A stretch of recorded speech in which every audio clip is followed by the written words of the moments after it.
So, store update sa kay SRC. Meron na ulit mga diamond. So, good news. Pumarehas na yung presyo niya sa Dragon. Itong mga premium nila. Ito, magaganda lahat yan.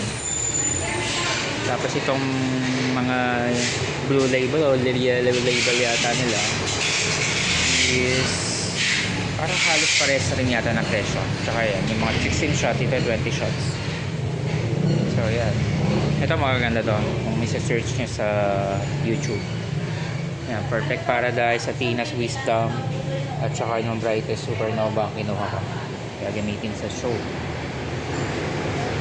So sa mga fan shape, ito pa rin. Yan.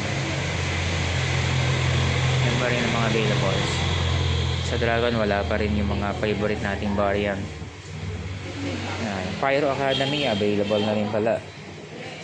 Yung 49 shirt, K5, parang K5. Tapos yung colorful, 6.8 ang bentahan nila. Yan. Yan.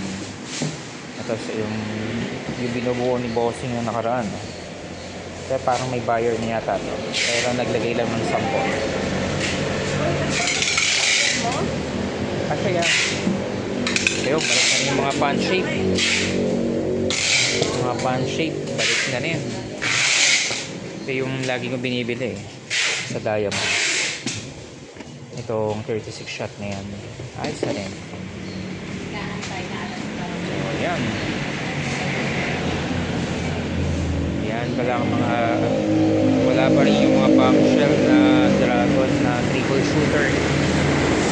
Sa red label pala meron na Mamma Mia at saka Heavenly Harmony. Yun pa lang.